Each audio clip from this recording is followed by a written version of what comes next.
Hey everybody, welcome to this episode of the Brutal Truth About Sales and Selling podcast.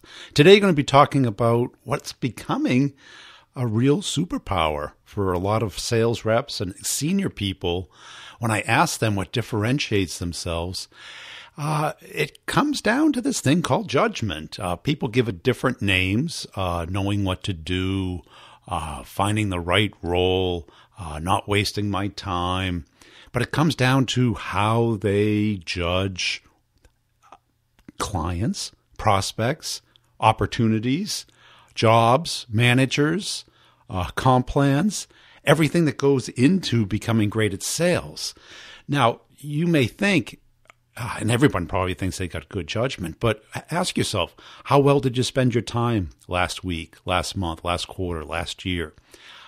Have you ever taken a job and found out it wasn't what you thought it was, that your judgment was a little bit off? Did you ever hire somebody that didn't turn out that good? Have you wasted your time with an opportunity that looked really good but didn't turn out to be that good?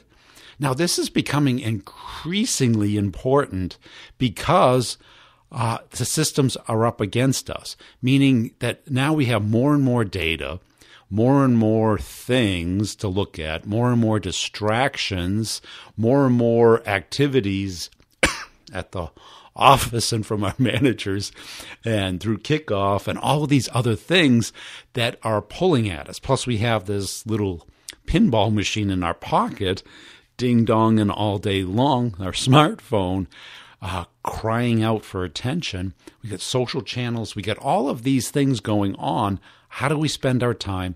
How do we prioritize things? This is really critical because we have 24 hours in a day, and that's not going to change. And you can say, well, I'll be more efficient. Well, okay, good. But how can you be more effective? How can you spend your time on the best things and let the lesser things slip away? And what I constantly hear is, I want to focus on everything all the time. Well, that's the death nail of a salesperson. And when I was a manager and I got exposed to other reps, I noticed this. I noticed that a lot of reps were spending their time on things that didn't matter. And I'd spend time with my manager, and they would be spending their time on things that didn't matter. A lot of distractions. And then I'd watch the reps that would crush it every quarter, and they would ignore a lot of things that I paid attention to. And I'd get feedback, and they'd go, you're wasting your time with that. And I go, why? Well, they're too small. They're not well funded enough. They're probably 2 years away from buying something like what we're doing. And they were right. And we have to hone this skill, this judgment, this algorithm, this forecasting capability, this judgment of how to spend our time. And then what do we do with each of these accounts? And how do we evaluate them and prioritize and ignore the stuff that's not going to work? I mean, the classic thing is managers want 3 times pipeline and quota for slippage, for things that go wrong. And that premise is good, but what that forces us to do is monitor those 2/3 that aren't going to close.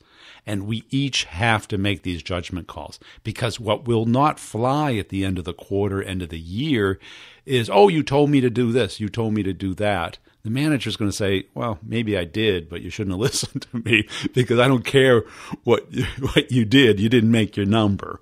And they're not going to own it. They're going to push it onto us.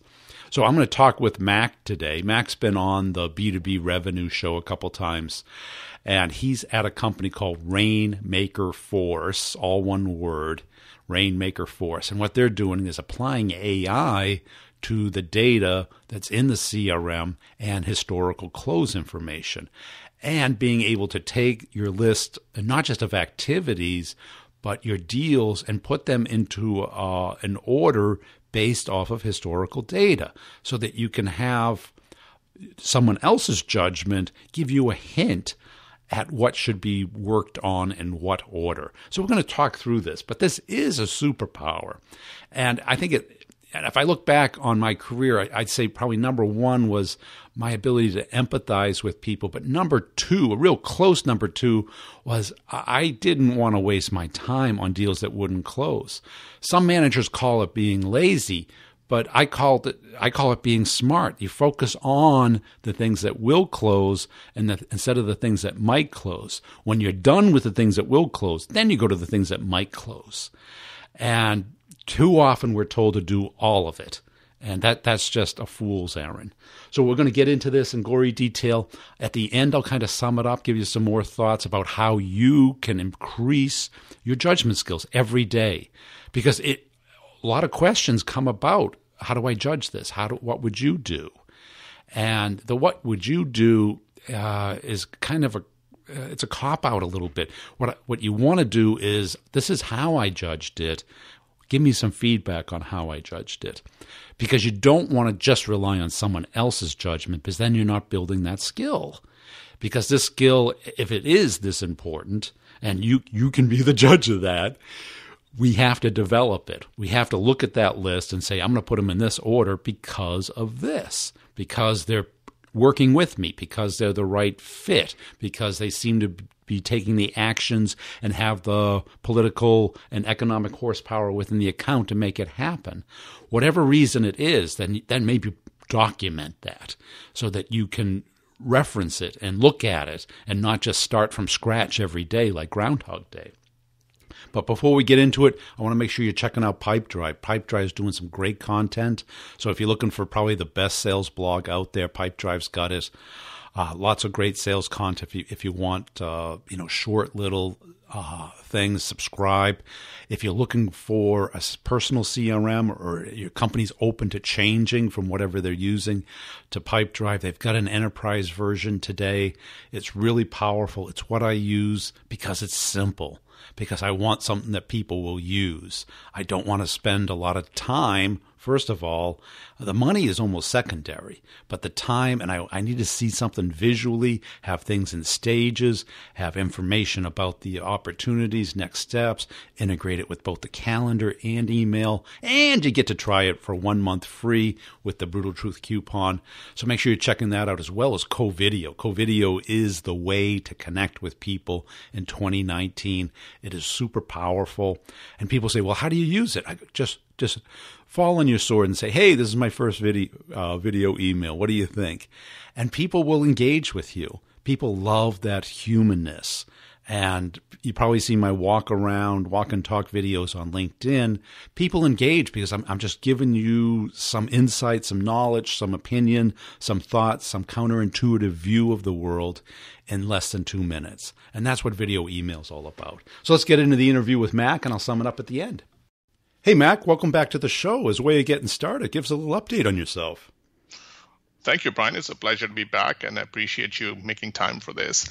Well, things have been very busy. We had a banner year, 2018, because we did a lot of changes to our product, and I think we've come out very strong right now, and I've had a lot of guidance from advisors and experts. And as we've talked to customers who are currently using the product and new ones who are looking to use our product, realize that the market is going in a specific direction. And it's a very data-driven market nowadays. And it was very exciting for us to be situated right in the middle of it. And we took that on and really made huge changes to it. Our customers were very happy. Usage is going up. But there's still work to do because the market is still catching up. There's a big CRM wave, as we've heard, throughout the world. Salesforce has had a banner year as well. They've done really well. So all these things are catching on, and people are realizing that sales in itself is becoming very process-driven. There's a lot of data people like to collect, and they start doing a lot of reporting. So it's kind of turned in a different direction. Sometimes you would wonder if it's all going so well because of a lot of data. Sometimes people don't know what data is valuable, so they start working towards that. Oh, let's just create a report for this or report for something else, and let me track every single thing my rep has done or my manager has done, and it becomes a daunting task when you have to open your system every day and just looking at these reports. But if I summarize it at the higher level, we've been trying to get away from being crazy into the data, although we are a data science company. what we're trying to do is gather intelligence from that data and making it meaningful to people who use it. And then help them drive the actions. And we've seen reps who've done this really well. In fact, they do it manually. So now just creating a product or actually giving them a product that can replicate that fantastic Rainmaker behavior to others as well. So that's kind of what's so exciting about it, that we can now get on top of that and make that happen for people. And that's it. We chatted about a particular rep, and he had this superpower that's really I connected with, because I always found it very consistent with reps, that they knew what to work on and what order and what to do next. And having that power, they really focus their time on the things that are going to close versus getting wrapped around the axle and the activity, gerbil wheel of sales that I think we've kind of created for ourselves with all this data.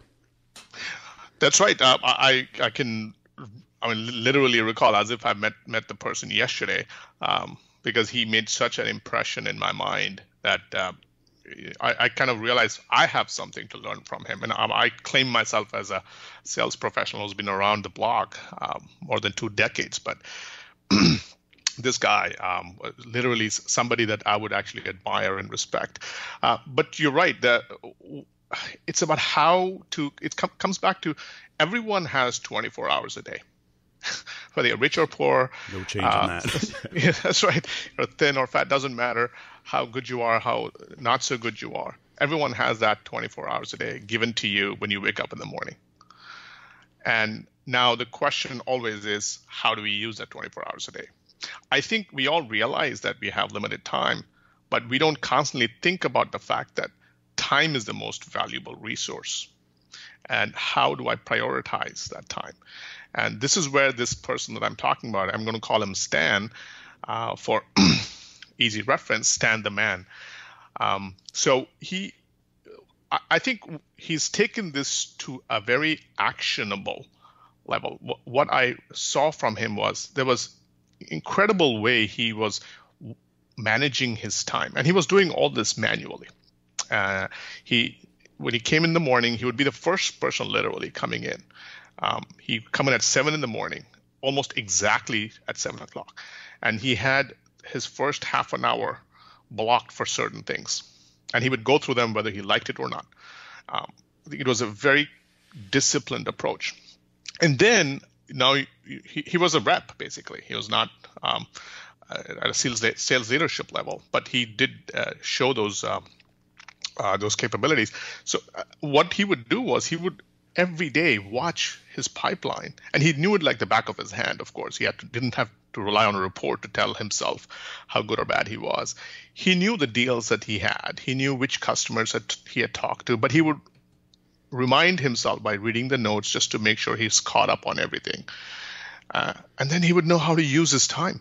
Literally, he'd know how to focus on which deals at what time and he had the sense that this deal has a better chance of closing than some other deal. So it comes back to, I think the word we were talking about before was exercising judgment. He was able to exercise prudent judgment every single day. And this guy was a rainmaker. He would know, even before the quarter started, when the previous quarter was ending, I once asked him, so you're doing great this quarter. How is this next quarter going to be? He would tell me exactly, here are the 7 deals I'm going to be pursuing for next quarter. Here's where they are at. And I need to work on using my time appropriately. So it's going back to exercising prudent judgment and not without any tools. This is the incredible part of it. And people, I think, get caught up nowadays. We talked about data. People get crazy with data, or they start worrying that they don't have the right tools here and there. Sure, that because there's a lot of data and there's a lot of stuff going on, but there are still people like Stan who are able to do this manually just because they have this discipline of managing their time properly, exercising very prudent judgment, and then executing on it. It's not just planning. And that's it, because I think it's focus on the things that he believed can and will close if he invests his time in it versus the other alternatives. And I think I hear this from a lot of reps is, how do I tell that? How do I determine that? And that becomes that judgment. And, is the customer responding? Are they proactively cooperative? Are they covertly negative? These signals that he has learned through osmosis over the years, he's kind of come up with his own algorithm. That's very true. People worry about that. I mean, I like the way you said it. He was pursuing the deals he believed he could close. It wasn't that somebody told him this was the deal that was going to close. He did have guidance from management asking him to focus his time in a certain way. But there was this inherent belief or absolute belief that he was going to chase these deals and work with the customers. And I think that the other angle you talked about, this is very important. One is prioritizing time, but you also need to get feedback. Feedback meaning, are you doing well or are you not doing well? And that's where something like a system, a technology system can help. Especially, think of something simple like running in the morning. When you run in the morning, you get feedback from your heart on heart rate. And if you do too much, it's going to tell you, okay, you're going to slow down. Your muscles tell you you're doing too much. So that's feedback, and that's what helps any athlete perform better. It's the same exact thing in sales. This person, Stan, he relied on that feedback as well. And that, I think, enhanced his judgment skills. And that feedback was what his customers were thinking.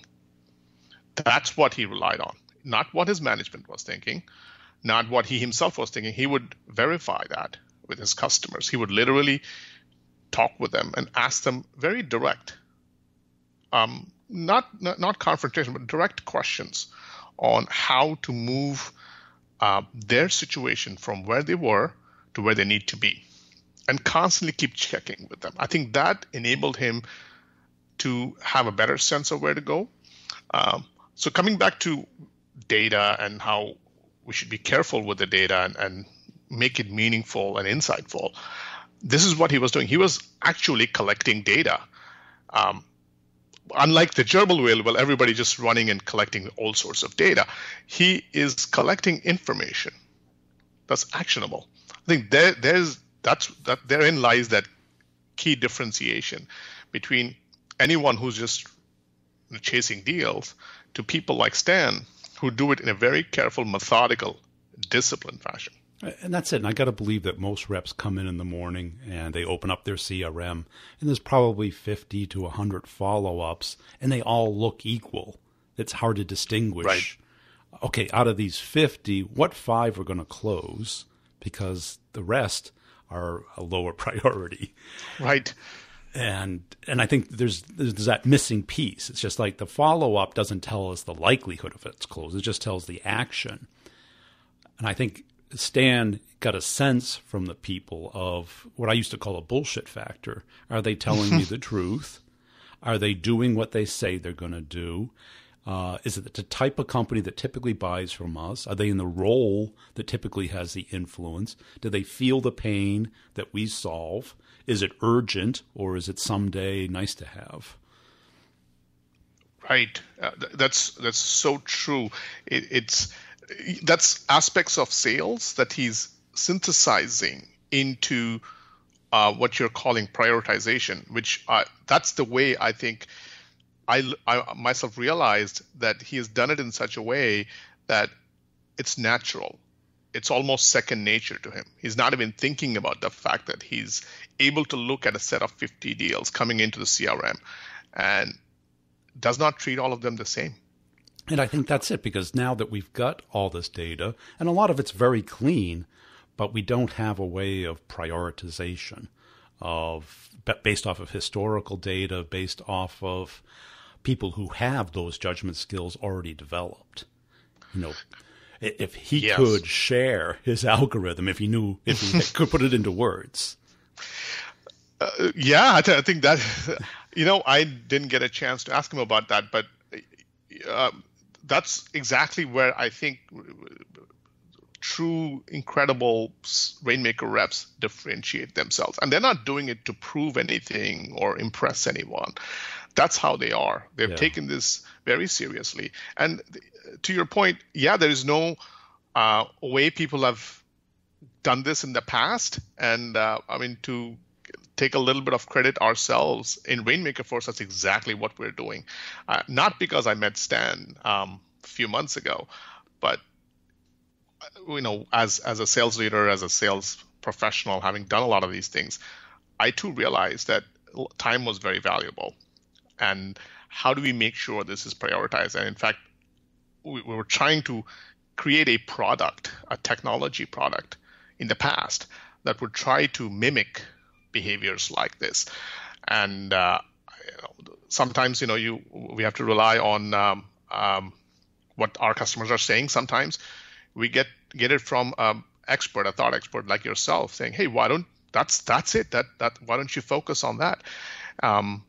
But so as a company, we realize that the key to creating success in sales, making it making it go exponential, and creating high productivity and effectiveness in sales is to mimic what Rainmakers do. Yeah. And maybe that's why we call it Rainmaker Force. But that's exactly why we have this product. And we are also doing the same thing that Stan's doing. Of course, there's a lot of other human intelligence that he's probably working under. This is a product, and we tried to do it with AI as opposed to a real human sitting there and doing this. So it can learn from itself, learn from mistakes it has made. Pretty much what probably Stan did with that osmotic process you talked about. And I think a lot of things are against the rep today. One, their own happy ears. They want to hear what they want to hear. Right. That they're following the process that they're taught, which fits the people who want to buy, not the people who might want to buy. Right. And their manager wants them to work on a lot of stuff. Not just the ones that are closing. And,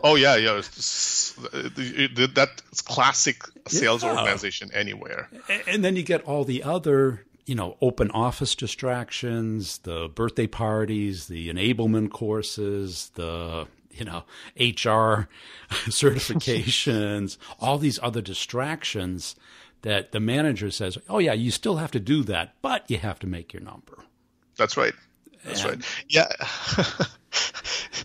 And not only do you have the 24 hours a day, but your customers aren't at the office 24 hours a day. Right. Yeah. Yeah. That's going back to the time, right? I mean, you have 8 hours, 9 hours of the day, and the customer has the same 8, 9 hours of the day. They too are distracted. They're also employees of some company. They're going through the same thing. But I like what you said about happy ears. I think reps, having been a rep myself, you get a lead, you get a qualified lead, you get super excited. The first thing you do is, as soon as your existing meetings finish, you want to pick up the phone and call them or send an email out. That's how excited I used to feel. And I'm sure a lot of people feel that. Let's just go behind, wow, I got this wonderful lead. Wow, I can think about this wonderful company. And we start dreaming about how beautiful it would be to just work with. Yeah. Right? So it becomes happy ears, and everything that they say, we believe. interpret. Yeah. We believe, exactly. We believe, and we think of it as a happy situation. I think one has to be, I'd use the word ruthless sometimes. Yes, we want to be happy. We are optimistic people. If you're not optimistic, you can't be in sales. But you're optimistic doesn't mean everything that happens around you is actually happy. So one has to be ruthless in evaluating and critiquing things that are happening around you. And that's where I think people like Stan are head and shoulders above other people, where they have that ability to sense this is going well. However, can I really believe this? Can I poke holes into it? Is it too good to be true? is the customer really saying that, or do they mean something else when they state these words? And you get out of that situation of being, insular, going into one area thinking everything is happy, and then you start chasing deals thinking all of them would close, so I'm going to work on all of them because I'm going to exceed my quota this quarter because I'm going to work all of them. And if I just close all of this, I'll be like 5 times my quota. Wow, how wonderful. And then reality sets in, month 2, a little bit, and you realize, okay, not all is going to close, and I still want to chase everything. That's when that critiquing aspect comes in. And I think as salespeople, one of the things that we don't do is asking for help. Asking for help in helping to prioritize time, as you talked about. And that's it. And if you get into that checklist approach to those to-dos and follow-ups, that's probably the worst thing you can do, because you end up like sending a proposal to somebody who doesn't really either want it, need it, or do anything with it. And now it's at a different stage that all of a sudden the management believes it has an 80% likelihood when it has a 0% likelihood. That's right. And pulling out of someone like Stan is like, okay, when it's this type of account, what do you do? And to not only have the follow-ups have some intelligence to them, an inbound versus a cold outbound, a person with this title versus that title, this long tenure at the company versus that. Are they an existing customer versus a new customer? Putting that thought process into what the rep does and coaching them and maybe adding to their judgment, because it's going to take them 5 or 10 years to build up Stan's judgment skills. Correct. Yeah, that's that. I think the company that he is at, or he was at, they realized that it's almost impossible to clone him. You can hire great people. I mean, it doesn't mean that Stan's the only guy in the world. No, it's very difficult because there's these investments that have already gone into Stan. He's become a product expert.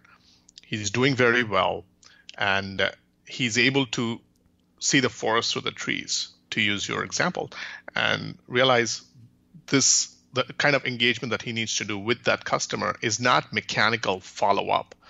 It's a thought-through action which will yield result. And the result can be negative as well, and that's okay. I mean, it is like sports, literally.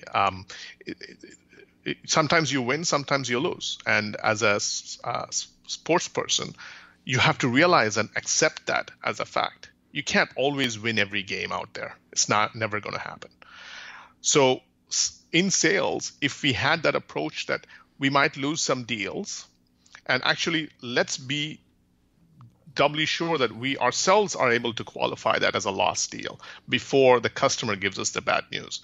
We can be better prepared for that situation and take corrective actions, and then choose the mechanical follow-up, change from the mechanical follow-up to a more informed, action-oriented thing that we're talking about. Then it's not just this grind that we're feeling every day.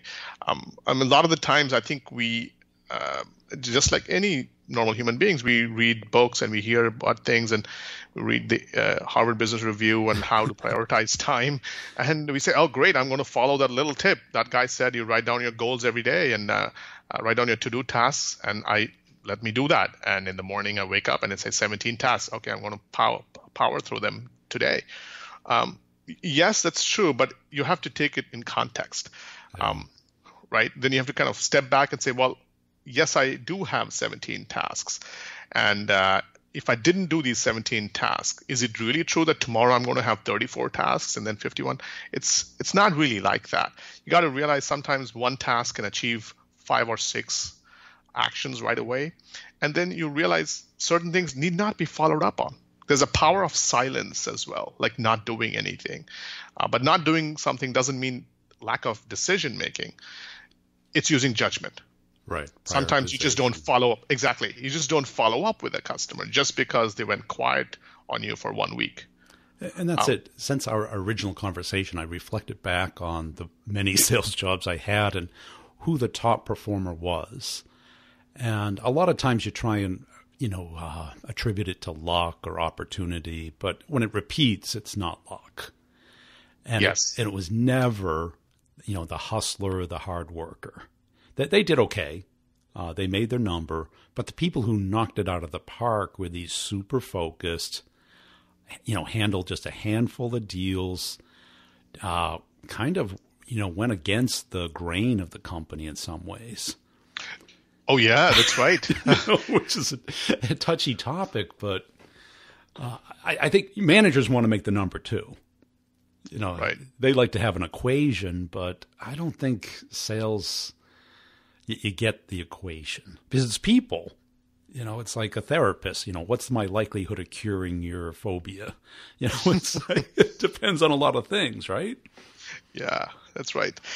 That's where we kind of start veering into with the predominance of data and all these thought leadership articles out there. We start thinking, great, we have technologies and systems for everything. Let's make everything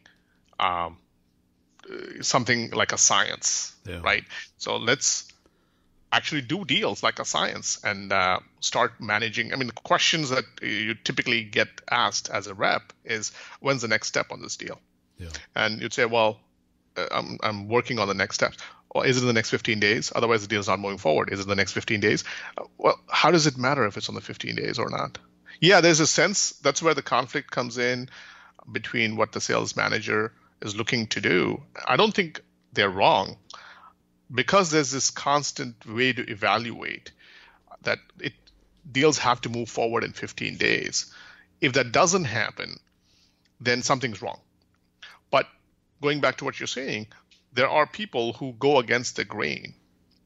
Sometimes they can move the deal in 3 days. Why 15 days? Yeah. If you constantly are thinking 15 days, then naturally, imagine a conversation I would have with a prospect. Hey, Brian, great. We're having this conversation. Hope this resonates with you. Could we catch up with you in 2 weeks?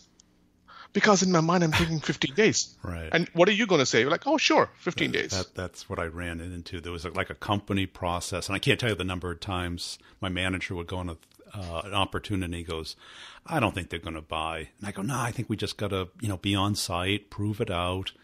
Mm-hmm. Are they going to pay for that? And I'm like, we're selling. Right? Do you pay to take a test drive in a car? No. Can I have $1,000 to take the Mercedes out for an hour? No, you got to prove it. It's a part of the process. And I think the company wants the process to be, demo, propose, close. Right. And that works sometimes. But I think so many other times it doesn't work, and that people need that test drive. They need the second walkthrough, the third walkthrough of the house before they're convinced it's the right house for them. Yeah. What you're telling me is where the company is looking at it from their perspective, and that's how most companies are. Yeah. Look at everything from their own perspective, not what the customer or the buyer is actually thinking or feeling. In fact, it goes back into marketing leadership as well, where they look at every customer as the same. Yeah. Right? They all look at what's called CLV, customer lifetime value. They look at churn rate, look at all these little things, and how many leads they're generating, whether they're demand gen campaigns or working handoffs to sales. It becomes a process, it becomes mechanical. That actually makes the assumption that all customers are the same. And we should expect about $50,000 from this customer over the next 3 years. Yeah. Why? Because you just assumed everyone is the same. That's where I think the problem is. Then that translates into the sales organization. Yes. And they realize, great, not because of marketing, but everybody thinks like that. They treat everyone the same. They treat all deals the same. And then the process that they create is one process that fits them all. Demo, propose, close. Demo, propose, close.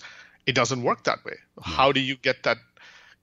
It's possible that some customers are turned off by not having the flexibility to talk to a company who would like to give them a test drive or second walkthrough, a third review. And then they might just walk away, and that's revenue leaving the door. Could have been very good revenue, and a very good customer who actually turns out to be a partner, giving testimonials and all these things we didn't even know because we tried to fit them into our own process of demo, propose, close. Yeah, we forget that they're people. And it's like, I mean, you're a parent. Are your kids identical? That's right. Right? No way, right? Exactly. I got a brother who's got twins, and they're completely different personalities. I mean, and yes, we all want to fit everybody into this because that's comfortable for us. It fits into the spreadsheet. But the reality is it's not true. Yeah, and spreadsheet, I think, is the biggest boon and biggest bane to mankind, both in the same time. Obviously, it has made life so much more productive because of that spreadsheet, and Google and Microsoft are really giving that technology pretty much for free to everybody, empowering people to do complex calculations in very simple manner. But at the same time, because it's a spreadsheet, people want to simplify everything. Let's just create a model around it. And if you start treating things the same, then it's easy to create these buckets. Every organization, whether it's sales, marketing, operations, HR, everyone has their analysis done in buckets. It's bucket A means this, bucket B means that, bucket C means this. And they run their analysis. That basically means they're putting people in boxes, little boxes, and they treat everyone the same inside that box. Yeah, and they tell the reps, go find somebody that fits in the box. Correct. Like, no, exactly. We've got to fit in their box. There's a lot of literature nowadays on the internet on customer verifiable outcomes, and people talk about the purchase process, customer intentions as opposed to a sales process. And those of us who've been around and seen the trends and how things have changed over the last 15 years, we know that people think sales is the same. Sales is not the same. Everyone that you're talking to is not the same anymore. They come more informed into a discussion. Nobody just walks in and says, oh, tell me about your product. They already know about your company. They know generally about your product. They know quite a lot of things. So at that time, when you start talking about here's what I do, I think we're disrespecting that person. I don't think we should start conversations by treating them all the same and say, here's what I do, Brian. Yeah. Why don't I start the conversation with this question? Great to talk to you, Brian. What's top of mind for you? Right. Get into their head instead of them trying to fit into ours. Yes, let's learn that aspect of respecting that person through these words that we use. As salespeople, we always talk about building relationships and how important it is. Absolutely true. There's nothing can replace that.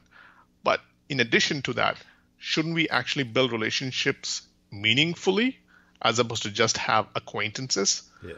So when I start asking you questions by respecting where you come from, I'm actually showing you that I'm serious about building this relationship with you.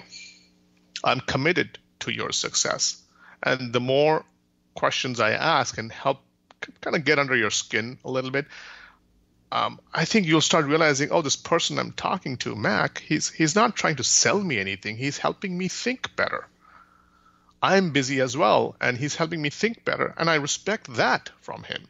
So chances are you're going to realize even 2-3 months later when you're evaluating a decision, it's possible that the product I'm selling you might not be as shiny as a competitor's product or something else you're thinking about, but you're still going to remember me because I helped you think through it. Yeah. As an example.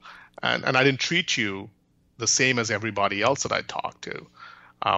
So now when we translate that into a pipeline and actually doing opportunity management, the actions that I take to pursue a customer like you must be different than the one I take with somebody else. Going back to judgment, being able to see the forest through the trees and leveraging technology in the right way to make those actions possible. I mean, it's a wonderful topic, and I think more and more people are realizing that their sales process does not align with the customer's purchase process. Yeah. And run into a lot of challenges because of that. Excellent. Hey, Mac, I really enjoyed our conversation today. Where do people go to connect with you and learn more about your work? Absolutely. Thank you, Brian. It was a pleasure indeed.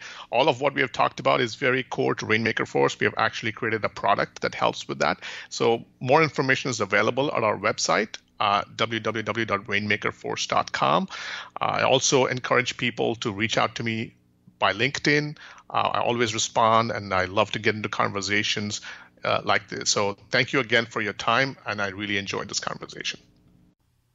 So let's review that story, because of that rep, which is very consistent with what I've seen throughout my career, is that they kind of go to the beat of their own drum. They have their own algorithm that they process every day about what deals to work on, how to work on them, and in what order to work on them. And they know what to do. And I think that is a key element of judgment and a skill that we each have to develop. So how do you develop it? Well, I think you have to kind of do the Sophies Choice, because it is a Sophie's Choice. If you don't know the movie, the mother had to choose between saving one of the two kids. And it's a heart-wrenching thing. And of course, the answer is I saved both of them. Well, that wasn't an option. That's why it's a choice. And we make a choice every minute of every day of what to focus on, what to put our energy and our time into.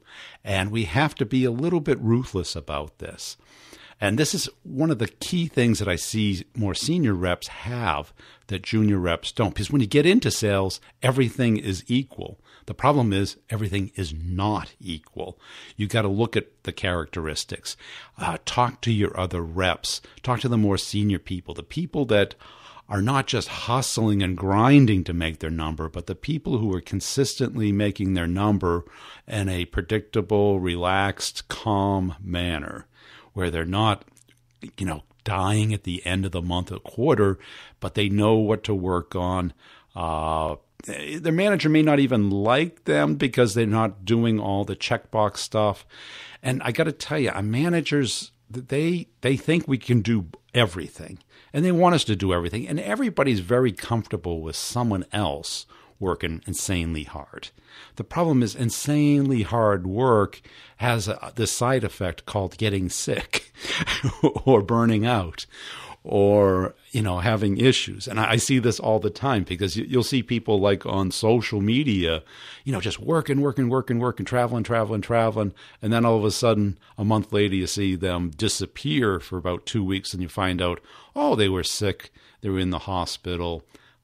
This bad thing happened, because we are human beings. And even when you're in your 20s and you're in great shape, eventually it breaks down. We are not like silicon chip that just runs forever as long as there's power there. We're human. We're flesh and bone. So that strategy falls apart very quickly. Less than a year, typically. So we have to look at each deal and what are the elements? And this is what I always used to look at. Are they an existing customer? Those people are more likely to buy more. The purchasing path is already set. The trust is already built, hopefully. The pricing is set. And there's a conversation that can already happen. Are they in market? In market meaning they're inbound. They already have recognized that they have a problem that you solve, and they're going to need you. It might not be right now, but it might be later. Is it just cold outreach? Now, this takes the longest, but it has the most upside because it's something that you're creating. The inbound stuff is going to happen sooner or later, typically, and as long as you're good at ushering it through the process and trying to make it bigger and faster. That's our role there. So you can put it into the order that you think of as far as closure rate. That's the way I always did it.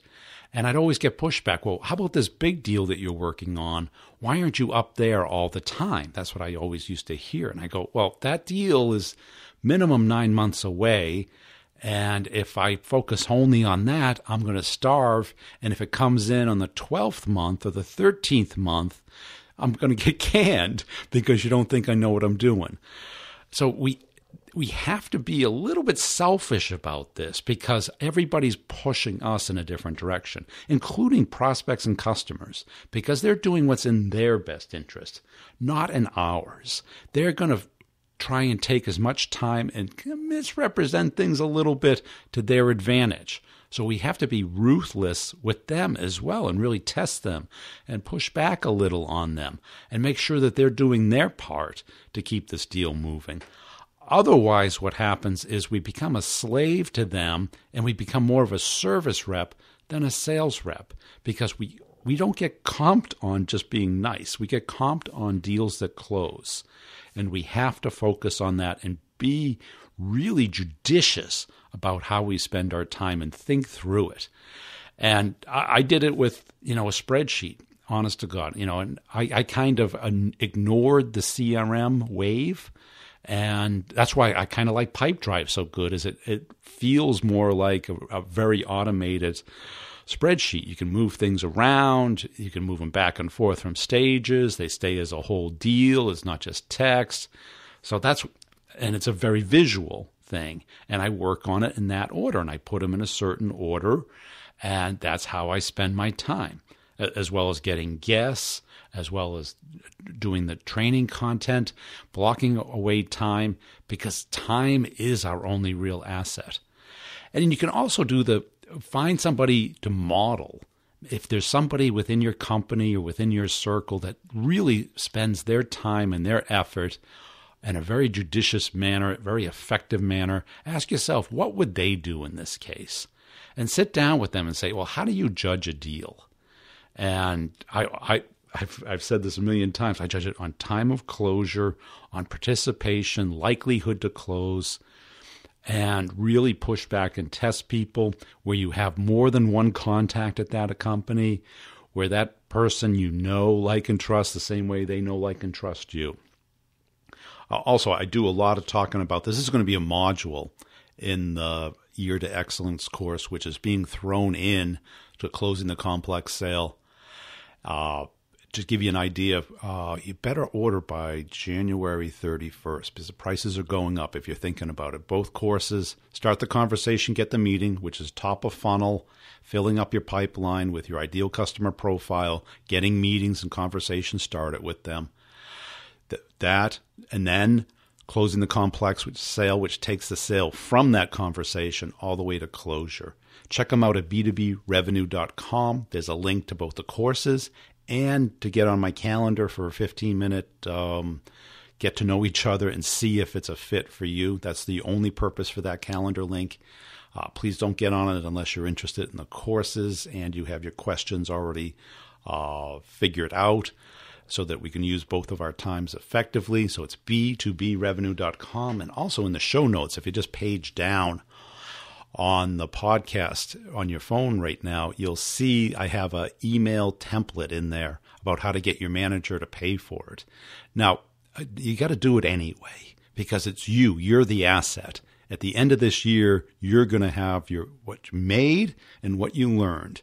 And what you learned and what you become becomes the asset. And that's you. Company doesn't own you. You own you. So make the most of it. And what's included in the course? To kind of answer what most people ask, what's included in the course? A year-long access. You can pay for it monthly, but it's not a subscription. It's a payment plan. So it's not like you can cancel after the first month. So it's a commitment, but it's not just content. It's office hours, which is an hour-long call every other week per course. There's unlimited one-on-one coaching calls with me. And as long as I can put the content into the course, it's a 30-minute call that we talk about a deal and apply the course to the deal. So I ask that you first, take the material so that I'm not teaching the course through the one-on-one. The one-on-one's to take what you're doing today and talk through it.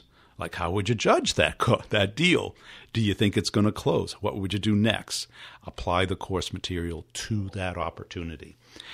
I really appreciate you listening. Connect up with me on LinkedIn, and I really appreciate anyone who tells somebody about the podcast. And you check out the Sales Questions podcast and the B2B Revenue Leadership show as well.